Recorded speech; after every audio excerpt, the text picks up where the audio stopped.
Assalamu alaikum wa rahmatullahi wa barakatuh. Welcome to the Learning Quran. I hope all will going fine. So this is the Surah Baqarah. We are going to start the Surah Baqarah. So let's start. Bismillahir Rahmanir Rahim. Alif Lam Mim. Alif, Lam and Mim. The surah begins with the Arabic letter Alif, Lam and Mim, equivalent of A, L and M. Similar surahs begin with a similar combination of letters, for example, Ha, Mim or Alif, Lam, Mim, Sod. Each of these letters is pronounced separately without the addition of the vowel sound after it. So the technical term for them is maqtat, isolated letters. According to certain commentators, the isolated letters are the names of the surahs at the beginning of which they occur. According to the others, they are the symbols of divine names. But the majority of the blessed companion anhu, and the generation next to them, the tabi'in, and also the later authoritative scholars have preferred the view that the isolated letters are symbols or the mysteries, the meaning of which is known to Allah alone or may have been entrusted as a special secret to the Holy Prophet ﷺ, not he communicated to anyone else. That is why no commentary or explanation of these letters has at all been reported from him. The great commentator Al-Qurtubi has adopted this view of the matter, which is summarized below. According to the Amr al-Shabi, Sufyan al-Thawri and the many masters of the science of the Hadith, every revealed book contains a certain secret signs and symbols and a mysteries of Allah. The isolated letters too are the secrets of Allah in the Holy Quran, and hence they are among the mutashahibat of the hidden meanings, the meaning of which is known to Allah alone. So these are the words, their meanings, only the Allah knows the meaning of these words. Huruf maqtat, we call this the huruf maqtat. And it is not permissible for us even to enter into any discussion with regard to them. The isolated letters are not, however, without some benefit to us. Firstly, to believe in them and to recite them is in itself a great merit. Secondly, in reciting them, we receive the spiritual blessings from the unseen world. Even if we are not aware of the act, Al-Qurtubi rahmatullah adds, the blessed Caliph Abu Bakr, Umar, Usman and Ali radiallahu ta'ala anhu are the most of the companions, like Abdullah ibn Masud radiallahu ta'ala anhu firmly held the view that these letters are the secret of Allah. Okay, one more thing I want to tell you, the caliphs, the Abu Bakr, the first caliph, these are the four caliphs, Abu Bakr, then Umar, then Osman, and then the Ali radiallahu ta'ala anhu. These are the companions of the Prophet Muhammad sallallahu alaihi wasallam. Abdullah ibn Masud, also the Prophet's companion, firmly had to view that these letters are the secrets of Allah, that we should believe in them as having the descents from Allah and recite them exactly in the form in which they have descended, but should not be inquisitive about their meanings.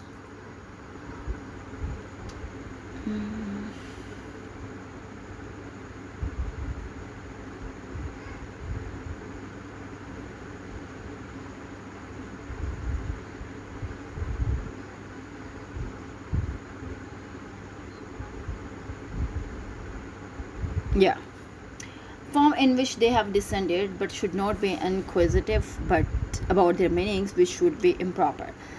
Citing Al-Qurtubi and others, Ibn Kathir too prefers their view. On the other hand, interpretations of the isolated letters have been reported from the great and authentic scholars. Their purpose, however, was only to provide the symbolic interpretation or to awaken the minds of the readers of the indefinite possibilities of the meanings that lies hidden in the Holy Quran, or just to simplify the things. They never wish to claim that these were the meanings intended by the Allah Himself. Therefore, it would not be justifiable to challenge such efforts and interpretation, since it go against the constitutional judgment of the vertebral scholars. So the alif lam mim, these are the haruf maqtat, and in English we said the isolated letters. Nobody knows about the meaning of these letters. Only Allah Rabbul Izzat knows the meaning of these letters. Okay. Dhalika, that, al-kitabu is the book. La, no. In Arabic, la means no. Raiba, doubt. Fihi, in it. Hudan, a guidance. Lil muttaqeen, for the God conscious. The book has no doubt in it, a guidance for the God fearing. The sentence, the book has no doubt in it, raises a grammatical and existential problem. For this, the first phrase in the Arabic text reads as Zalika al-kitabu. No, the word Zalika, that, is used to point out a distant thing, which that the word kitab obviously refers to the Holy Quran itself, which is the present before us. So this particular demonstrative pronoun does not seem to be appropriate to the situation. There is, however, suitable indication the pronoun refers back to the prayer for the straight path made in the Surah Al-Fatiha, implying that the prayer has been granted to the whole, and the Holy Quran is the answer to the request, which gives a detailed account to the straight path to those who seek guidance and are willing to follow it. Having indicated this, the Holy Quran makes a claim about itself. There is no doubt in it. There are the two ways in which doubt and suspicion may arise with regard to the validity or the authenticity of the statement. Either statement itself is erroneous and thus becomes subject to doubt, or the listener makes a mistake on understanding in it. In the latter case, the statement does not really become subject to doubt, even if someone comes to suspect it out of a defective or a distorted understanding, as the Holy Quran itself reminds us later in the same surah. وَإِن كُنتُمْ فِي رَيْبٍ, if you are in doubt. So in spite of the doubts and objections of 1,000 men of the small or the perverse understanding, it should still be true to say that there is no doubt in this book, either with regards to it having been revealed by Allah, with regard to its contents. The guidance for the Hudal lil Muttaqeen, for God fearing. The Arabic word of the God fearing is Muttaqeen, derived from the taqwa, which literally means to fear, to refrain from. And in Islamic terminology, it signifies the fearing Allah and refraining from the transgression of His commandments. As of the Holy Quran being a guidance to the God fearing, it actually means that although the Holy Quran provides a guidance not only to the mankind but to all the existence in the universe, yet the special guidance in which the mean of the salvation in the other world is reserved for the God fearing alone. We have already explained the commentary in the Surah Al-Fatiha that there are the 3 degrees of the divine guidance, the first degree being common for the whole of the mankind and even to the animals etc., the second being particular to the men and jinns, and the third being special for those who are close to Allah and have found His favor, the different levels of this last degree being limitless. It is the last 2 degrees of the guidance which are intended in the verse under discussion. With regard to the second degree, the implication is that those who accept that the guidance will have the hope of being elevated to the rank of the God-fearing. With a reference to the third degree, the suggestion is that those who are already God-fearing may receive the further and limitless guidance through the Holy Quran. The explanation should be sufficient to remove the objection and the guidance needed such more by those who are not God-fearing. For now we know that the specification for the God-fearing does not entail a denial of the guidance to those who not possess this qualification. So the God-fearing are the people who fear the God and who try to be state part at every cost. Okay. Alladhina, those who. Next ayah.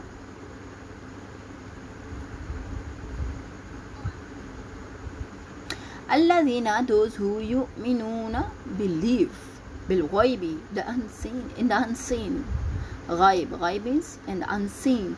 Wa yuqimuna as-salata, and establish the prayer. Wa mimma, and out of what razaqnahum, we have provided them. ينفقون, they spend. Who believe in unseen and are thus steadfast in salah and spend out of what we have provided them. The next two verses delineates that the characteristics, qualities of the God-fearing suggestion that these are the people who have received the guidance, whose path is a straight path, and that he who seeks the straight path should join their company, adopt their beliefs and their way of life. It is perhaps in order to enforce the suggestion that the Holy Quran, immediately after pointing out the attributes peculiar to the God-fearing, proceed to say, أولئك على هدى من ربهم وأولئك هم المفلحون. It is these who are on the guidance given by their Lord, and it is just these who are successful.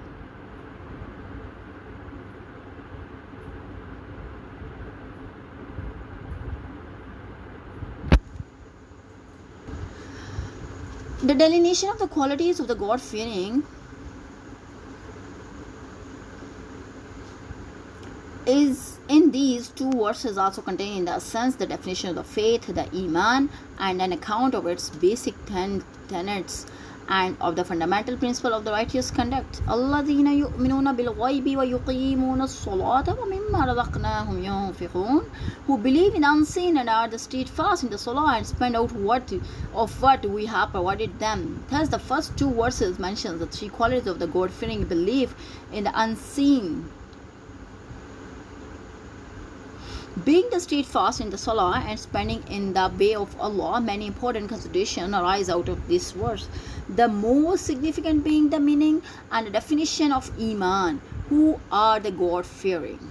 The definition of iman, the Holy Quran has provided a comprehensive definition of iman in the only the two words, yu'minuna bil ghaibi, believe in the unseen. If one has fully understood the meaning of the word iman and the ghaib, one will have also understood that the essential reality of the iman. Lexically, the Arabic word iman signifies accepting with a complete gratitude and a statement made by someone out of one's total confidence and trust in him. Endorsing someone's statement with regard to the sensible, observable fact is therefore not iman. For example, if one man describes a piece of the cloth as a black and another man endorses that statement, it may be called that tasdeeq, confirmation, but not iman, for such an endorsement is based on a personal observation and does in no way involve any confidence or the trust in the man who has made the statement. In the terminology of the Sharia, the iman signifies the accepting with a complete gratitude the statement made by a prophet out of one's total confidence and trust in him without the need of the personal observation.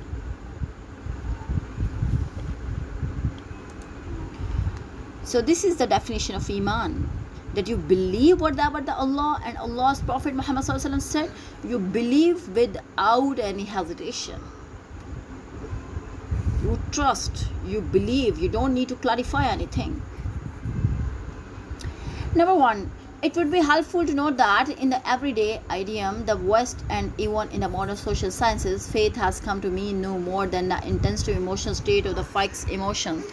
As against this Islamic conception of the iman is essentially intellectual in the original significance of the just give me a second.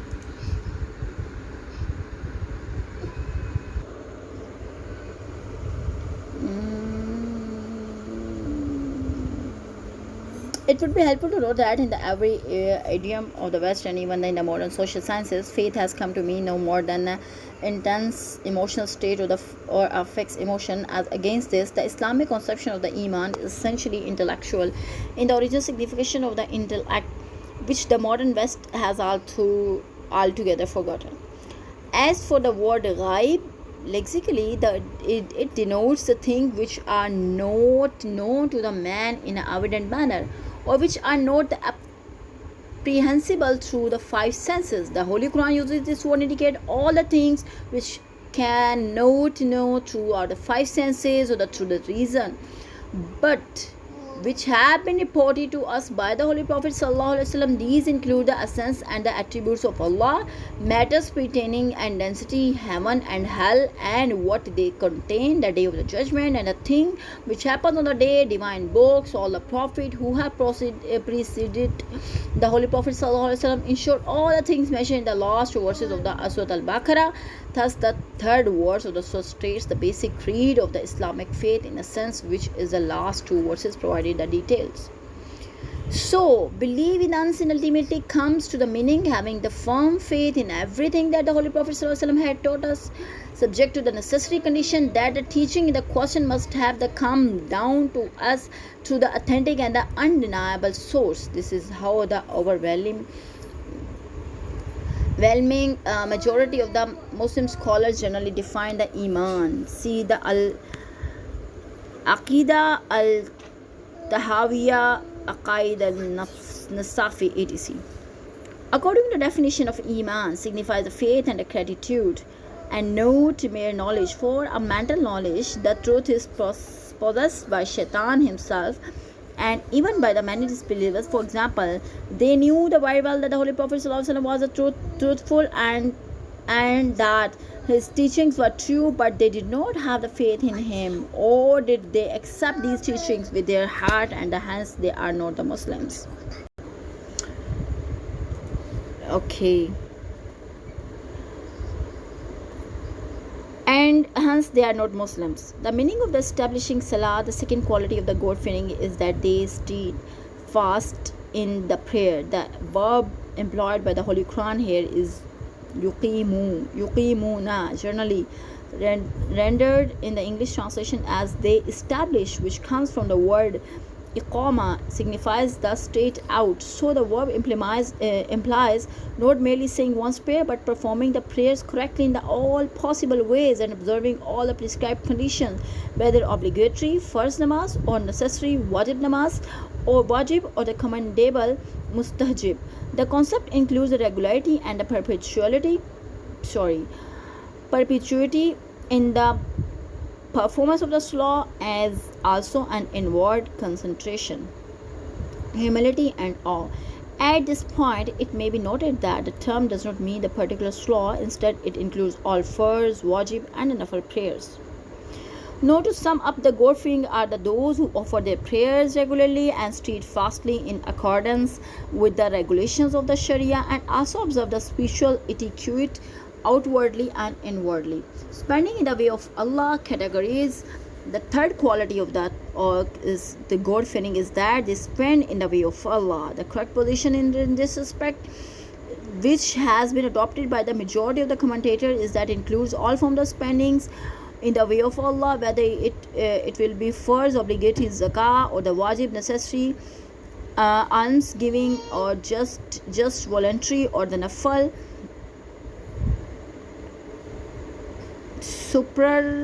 supererogatory act of charity. So this is also the quality of the muttaqin, quality of the God-fearing, that they spend the money from which the Allah Rabbul Izzat given to them, so that is the charity as well.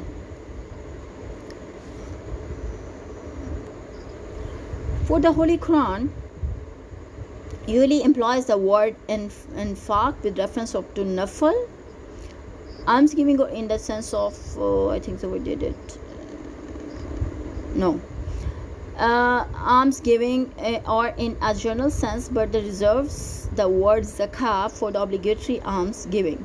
The simple phrase mimma razaqnakum, spend out of what we have provided them, inspires us to spend in the way of Allah by drawing out the attention to the fact that anything and everything we possess is a gift from Allah and is trust in our hands, and that even if we spend all our possessions in the way of Allah, it would be proper and just and no favor to him, but Allah is in his mercy asks us to spend in his way out of what he has provided.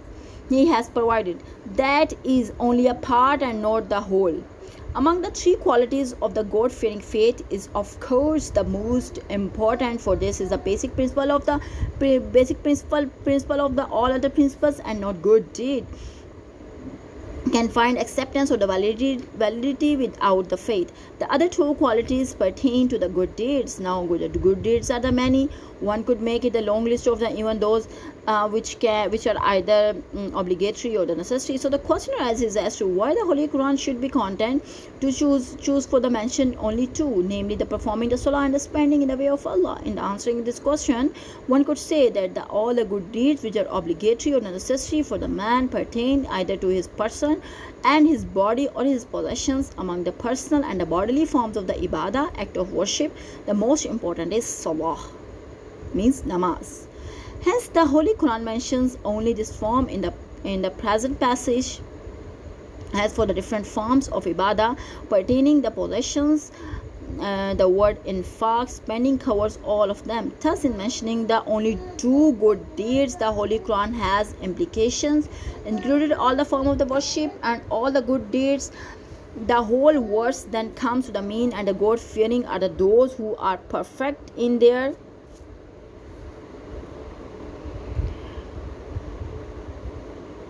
faith and in their deed both, and that Islam is the sum of the faith and the practice. In other words, while providing a complete definition of Iman, the verse indicates the meaning of the Islam as well. So let us find out how the Iman and the Islam are distinct from each other. The distinction between the Iman and the Islam. Lexically, the Iman signifies the acceptance and the confirmation something with one's heart, while the Islam signifies the obedience and the submission. Iman pertains to the heart, so does the Islam, but it is related to the other parts of the human body as well. From the point of the view of the Sharia, however, the Iman is not valid without Islam, nor Islam without Iman. In other words, it is not enough to have faith in Allah and the Holy Prophet ﷺ in one's heart unless the tongue expresses its faith and also affirms of the one's allegiance and the submission. Similarly, an oral declaration of faith and allegiance is not valid unless one has faith in one's heart. In short, Iman and Islam has the different connotations. From the lexical point of view, it is on the basis of this lexical distinction that the Holy Quran and the Hadith refer to the difference between the two from the point of the view of the Sharia. However, the two are inextricably linked together, and one cannot be valid without the other, and the born out of the Holy Quran itself. When Islam and the external declaration, just let me see how much it is. So I think so we have to finish it. When Islam and the external declaration of the allegiance is not accompanied by the Iman or the internal faith, the Holy Quran terms it as nifaq, hypocrisy, and condemns it as a greater crime than an open rejection of the Islam. Innal munafiqina fi darkil asfali minan nar. Surely the hypocrites will be in the lowest depth of the hell. So I think so that's it for today. Okay, so that's it for today. Inshallah, we're gonna continue from here in the next video. Till then, take a very good care of yourself. Allah Hafiz.